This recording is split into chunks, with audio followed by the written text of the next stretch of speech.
네, 오늘 저희 시편 14편 함께 묵상할 텐데 제가 짧게 기도하고 시작할게요.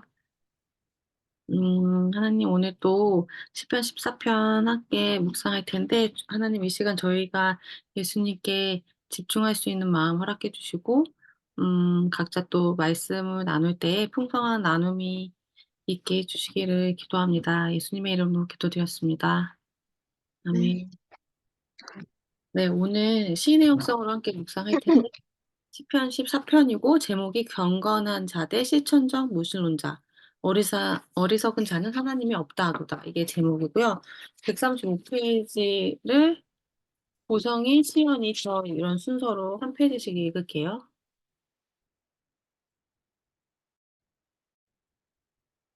양식, 시편 14편은 53편과 거의 동일한 시로서 이 두 시편을 쌍둥이 시편이라고 부른다. 이 시는 예언서의 맥락과 유사하기 때문에 예언시로 분류된다.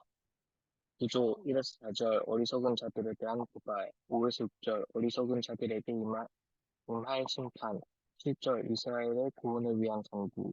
내용 어리석은 자들에 대한 고발. 어리석은 자는 그의 마음에 이르기를 하나님이 없다 하는도다. 그들은 패하고 그 행실이 가증하니 선을 행한 자가 없도다. 여호와께서 하늘에서 인생을 여호와께서 하늘에서 인생을 굽어 살피사 어, 지각이 있어 지각, 하나님을 지각이 있어 하나님을 찾는 자가 있는가 보려 하신즉 다 치우쳐 함께 더러운 자가 되고 선을 행하는 자가 없으니 하나도 없도다. 제약을 행하는 자는 다 무지하냐. 그들이 떡 먹듯이 내 백성을 먹으면서 여호와를 부르지 아니하는도다. 1절에 어리석은 자는 단순히 지적 능력이 모자라는 사람이 아니다. 그는 하나님의 말씀을 고의로 따르지 않는다. 또한 하나님의 존재를 인정하지만 하나님께서 이 세상에서 활동하고 계심을 부정한다. 이 세상은 하나님과 무관하게 자체적으로 잘 돌아가고 있는 것처럼 보이기 때문이다. 이런 이신론적 사상을 가지고 있는 자들을 일컬어 실천적, 실제적 무신론자라고 부른다. 악인은 그의 교만한 얼굴로 말하기를 여호와께서 이를 감찰하지 아니하신다 하며 그의 모든 사상에 하나님이 없다 하나이다. 말하기를 하나님이 어찌 알랴 지존자에게 지식이 있으랴 하는도다. 이들은 입술로는 하나님을 인정하지만 마음과 몸으로는 그분을 부정한다. 주께서 그들을 심으심으로 그들이 뿌리가 박히고 장성하여 열매를 맺었거늘 그들의 입은 주께 가까우나 그들의 마음은 머나이다. 이들은 신앙 공동체에 속해 있지만 하나님이 계시지 않은 것처럼 인생을 산다. 더군다나 가증하고 부패한 행실을 하며 그 누구도 선을 행하지 않는다. 시인은 2절에서 야훼 하나님이 하늘의 왕이시며 재판관이라는 표상을 근거로 삼아 하나님의 역사 속에서 부재한다고 주장하는 실천적 무신론자들의 견해를 반박한다. 하나님은 자신을 가시적으로 드러내시지 않은 채로 우리 인생들을 관찰하고 계신다. 그러면서 그분이 세우신 질서를 따라 살기 위해 애쓰는 자, 즉 하나님을 찾는 자가 있는지를 굽어 살피신다. 3절은 하나님의 관찰 결과를 말한다. 한마디로 다 치우치고 선을 행하는 자가 하나도 없다. 여기서 다는 모든 사람을 말하는 것이 아니라 1절의 어리석은 자, 고 실천적 무신론자들을 가리킨다. 실제적으로 하나님을 떠난 이 배교자들은 결국 악행을 저지르는 사람들이 된다. 신앙을 포기하는 자는 도덕도 포기한다. 시인은 실천적 무신론자들에게 억압받는 하나님의 백성과 의인과 가난한 자를 구분하고 있다. 4절은 어리석은 자의 잘못된 행실을 고발하는 내용이 있지만 정확한 의미를 파악하기는 어렵다.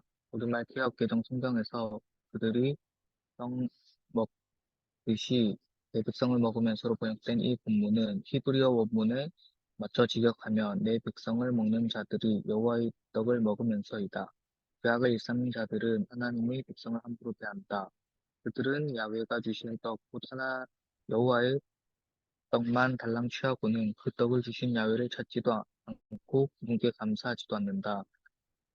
또한 자기들에게 복지와 안녕을 수여하신 분이 야훼임을 알지 못한다. 하나님을 인식하지 못하거나 더 나아가 망각하게 되면 인간은 자신의 권리와 복지를 챙기는 데만 몰두하게 되고 약자들의 권리와 복지에는 무관심하게 된다. 이런 행태가 심해지면 도리어 약자들을 해치기도 한다. 그러나 거기서 그들은 두려워하고 두려워하였으니 하나님이 의인의 세대에 계시니로다. 너희가 가난한 자의 계획을 부끄럽게 하나 오직 여호와는 그의 피난처가 되시도다.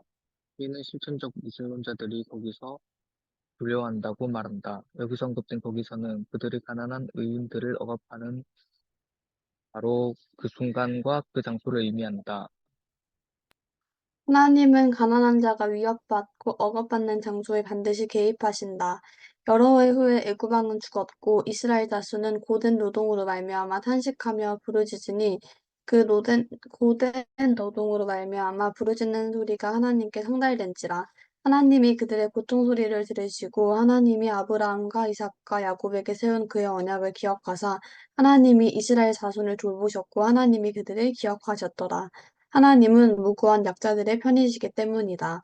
이때 억압자들은 하나님의 임재와 권능을 경험하고 두려움에 빠질 것이다.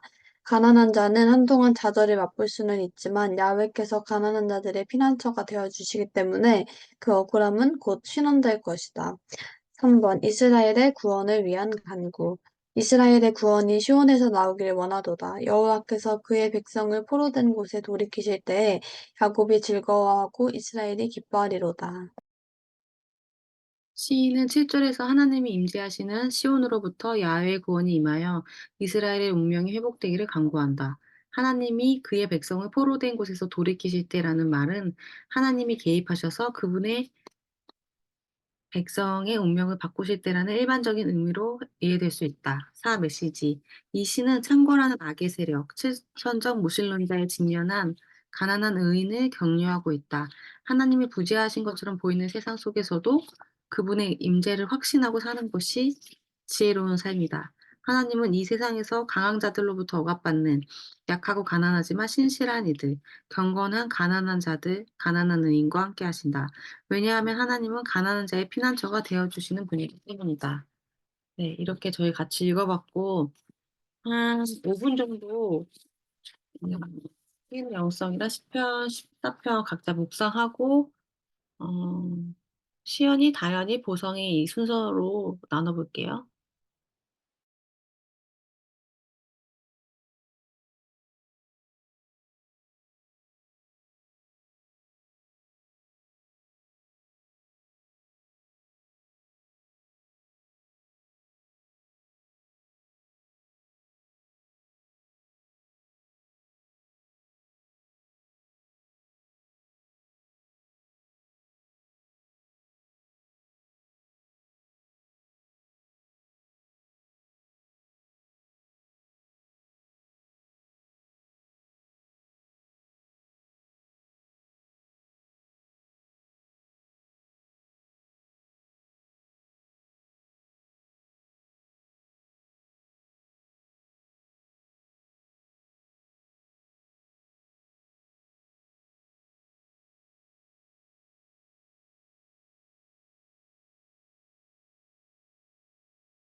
네, 그래서 시연이부터 돌아가면서 나눠볼까요? 저는 말씀 이제 읽었는 성경 그걸로 다시 읽었는데, 1절이랑 6절, 7절을 좀 묵상을 했는데, 제가 읽을게요. 1절에 어리석은 사람은 그 마음에 하나님이 없다고 말한다. 그들이 부패하고 더러운 일을 행하니 선을 행하는 사람이 없구나. 이제 6, 7절 이어서 읽으면 너희가 가난한 자들의 계획을 좌절시키지만 여호와는 그들의 피난처가 되신다. 이스라엘의 구원이 시온에서 나오기를 바라노라. 여호와께서 자기 백성을 다시 번영하게 하실 때 야곱이 즐거워하고 이스라엘이 기뻐하리라. 이렇게 쓰여져 있는데 되게 공감도 많이 가고 6, 7절에 보면은 이제 음, 그냥 세상 사람들은 이제 하나님이 없고 이제 믿는 사람들 중에서도 이제 하나님을 믿는다고 하지만 그 마음속에 하나님이 없는 사람들이 이렇게 많다고 하는 것 같아요. 또 이제 그래서 이제 그 주변에 있는 사람들도 그거에 영향을 받아서 좀 이제 마음이 어려울 수도 있고 그렇지만 하나님께서 함께 하시기 때문에 그런 그런 거를 막을 수 있는 그런 피난처가 되신다. 그래서 하나님이 주시는 기쁨이 있을 때, 우리가 다시 좀 온전히 기뻐질 수 있고, 좀 그런 말씀을 하는 것 같아요. 네. 네. 다음에 누구였죠? 다현이였나? 네, 음. 말씀 읽으면서 하나님이 없는 것처럼, 아, 여기는 사람들도 있고, 또 그렇지만 하나님이 계시다는 거를 알고 다 감찰하시는 거를 믿는 사람들이 나오는데, 그 하나님 부재하는 것처럼 보이는 세상에서도 하나님의 임재를 확신하는 게 지혜로운 삶이라고 한 게 좀 마음에 와닿았어요. 그 대학원 지원하고 이렇게 하면서 아, 뭔가 꼭 제가 원하는 대로 이 과정이 되게 좋을 때 원하는 게 되려나 보다 이렇게 생각하기보다 하나님께서 끝까지 그 예비한 곳으로 인도해 주셨으면 좋겠다 이렇게 생각하거든요. 근데 뭔가 그렇게 생각하도록 그렇게 믿도록 뭔가 그림이 선명하다거나 그런 건 아닌데 그냥 하나님이 함께 하시고 하나님이 인도하신다는 그런 거를 계속 아, 놓치지 않으려고 하는 것 같아요. 그런 대학원 준비를 하는 과정에서. 그래서 어, 그런 거를 준비를 할 때 하나님 계속 함께 하신다는 걸 잊지 않고 욕심대로 하지 않으려고 하는 것 같아요.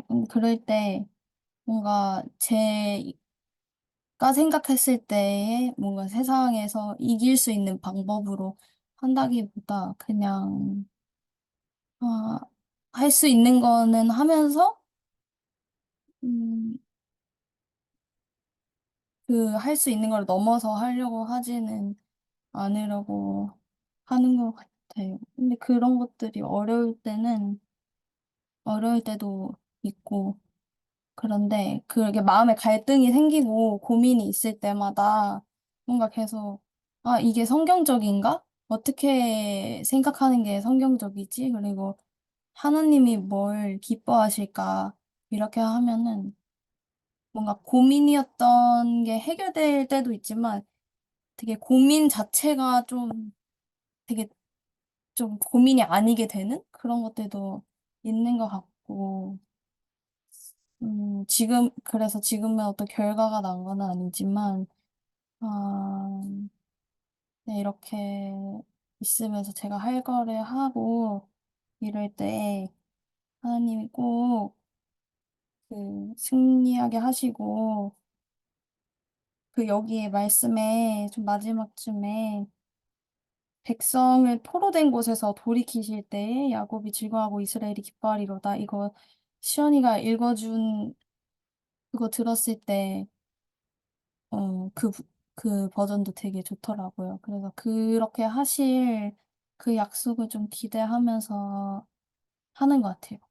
그렇게 하기가 되게 어렵고 혼자 집에 가만히 있어도 좀 공부가 어렵고 이럴 때가 되게 많았었는데 좀 계속 제가 듣는 메시지를 좀 말씀만 계속 요즘 듣고 있거든요.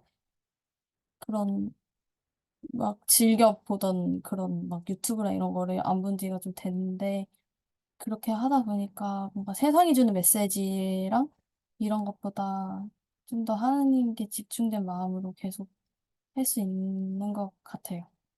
네. 네, 보성이. 저는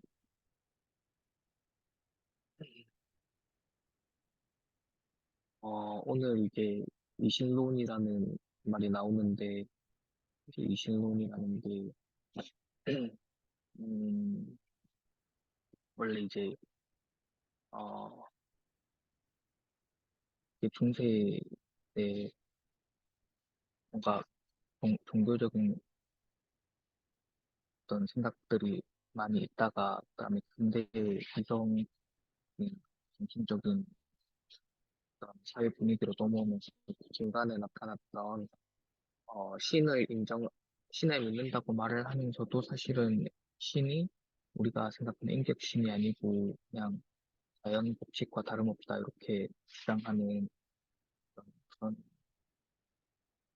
그런 사상인데 그런 이신론이라는 게 실천적인 무신론자다 이렇게 표현이 되어 있어요. 근데 결국에 그 핵심인 뭐냐면은 신이 있지만 신이 없어도 어, 세상은 잘 돌아간다는 약간 이런 생각이거든요. 근데 우리 그렇게 생각하는 게 사실은 무신론자와 다를 바가 없다라고 지적을 해주는 것 같아요.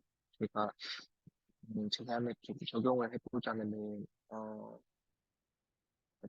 제가 어, 하나님을 믿는다고 말을 하면서도 사실은 하나님 없이도 내 삶은 잘 돌아갈 수 있어. 이렇게 생각을 하는 것은 사실은 믿지 않는 것과 같다는 어떤 좀 경고인 것 같고, 그래서 내 삶이,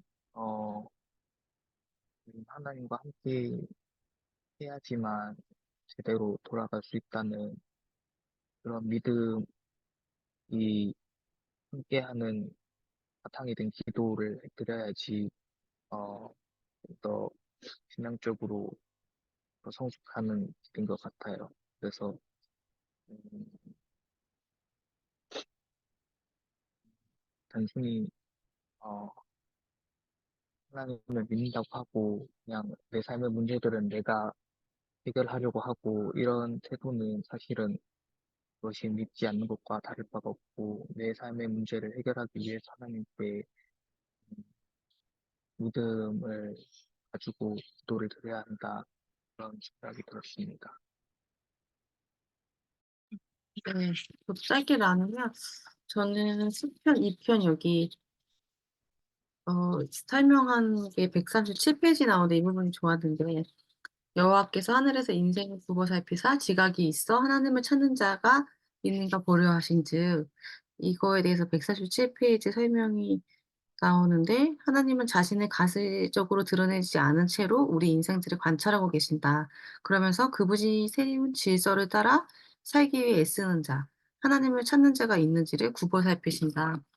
이렇게 나와 있는데 뭔가 하나님이 그렇게 우리의 인생들을 다 이제 굽어 살피시고 하늘에서 그러니까 하늘에 계신 분인데 우리의 인생을 굽어 살피시고 하나님을 찾는 자가 있는지 자기의 뜻대로 살려고 하는 자가 있는지 되게 애쓰는 것을 관찰하고 되게 세심하게 보고 계시구나. 자기 뜻대로 살려고 하는 사람들을 항상 좀 찾고 계시구나. 좀 이렇게 읽혀져서 좀 좋았던 것 같고요. 음. 그리고 여기 7절도 좋았는데 139페이지에 보면 다른 친구들도 다 나눴던 건데 이스라엘 구원이 시온에서 나오기를 원하도다. 여호와께서 그의 백성을 포로된 곳에서 돌이킬 때에 야곱이 즐거워하고 이스라엘이 기뻐하리로다. 요거 쉬운 성경으로 읽어봤는데 이스라엘을 위한 구원이 시온으로부터 올 것입니다. 여호와께서 그의 백성의 운명을 시키실 때에 야곱은 즐거워할 것이고 이스라엘은 기뻐할 것입니다. 이렇게 나와 있는데 그 백성의 운명이 이제 회복되는 거가 여기서 아마 포로된 곳에서 돌이키는 거 뭐 이런 것 같은데 결국에 우리의 운명, 하나님께서 보시는 우리의 운명은 포로된 삶이 아니고 그렇게 회복되는 삶, 포로에서 해방되는 그 삶이 하나님이 이렇게 회복해 주시는 삶이라고 해서 좋았고, 그래서 140페이지에도 하나님의 그의 백성을 포로된 곳에서 돌이키실 때 이게 이제 회복의 의미인 것 같은데 이 말이 여기는 하나님이 우리 삶에 개입해서 우리의 운명을 바꾸실 때라는 의미로 이해될 수 있다고 해서 좀 좋았던 것 같아요. 그래서 우리 삶에 하나님이 개입하시면 이제 우리의 그런 삶의 운명이 이제 바뀌고 회복의 길로 돌아서고 그런 것들을 같이 좀 구하고 기도하면 좋겠다 이런 마음이 들었고 또 하나님이 자기 뜻대로 살려고 애쓰는 사람들을 되게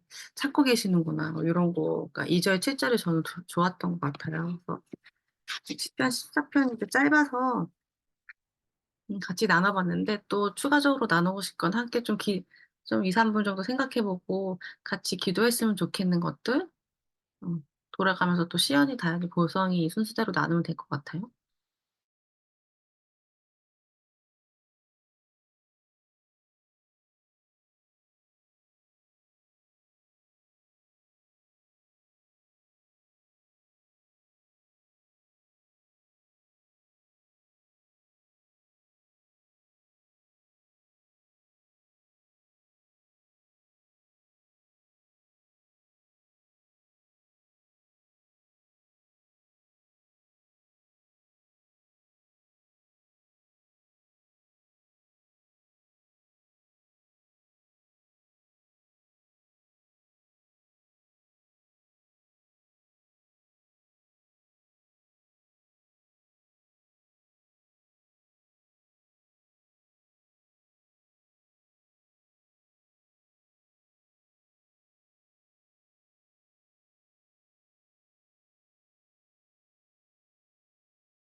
보성이가 이게 튕긴 건지 다시 들어올지 모르겠는데 일단 시연부터 그럼 나눠볼까요? 음, 저는 이제 계속 취업 준비도 하고 이제, 그러고 있는데 뭔가,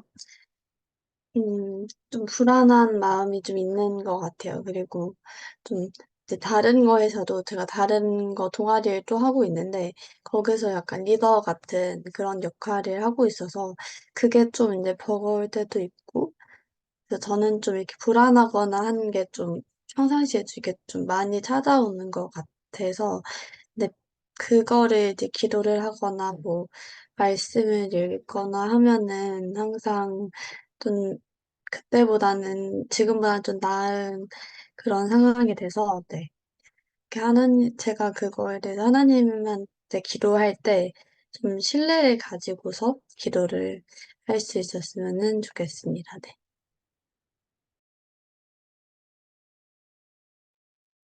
네, 네. 다현이.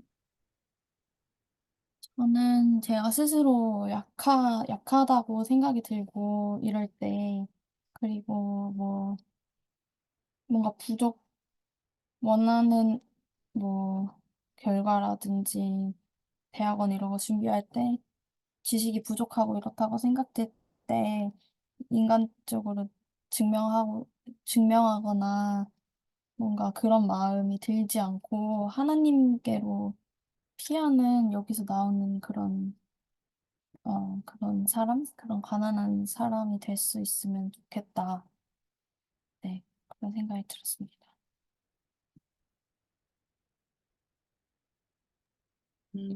네. 저도 아까 그 수습서 나왔던 것처럼 그런 각자의 좀 회복이 필요한 영역들을 생각하고 그 영역 가운데 하나님이 우리 삶에 개입하시도록 그런 기도를 같이 했으면 좋겠다고 나누려고 했는데 거의 내용이 비슷한 것 같아요. 그래서 각자 좀 시연이 같은 경우는 약간 좀 불안하거나 다현이 같은 것도 좀 약간 확신이 없고 이렇게 할 때, 하나님께 어, 피할 수 있도록 기도하고 그런 각자 삶의 그런 하나님의 임재와 권능을 그렇게 경험하기 원하는 영역에 하나님을 초청해서 우리 삶에 개입해 주시는 은혜가 있도록 기도하고 네, 마무리하면 될 것 같아요.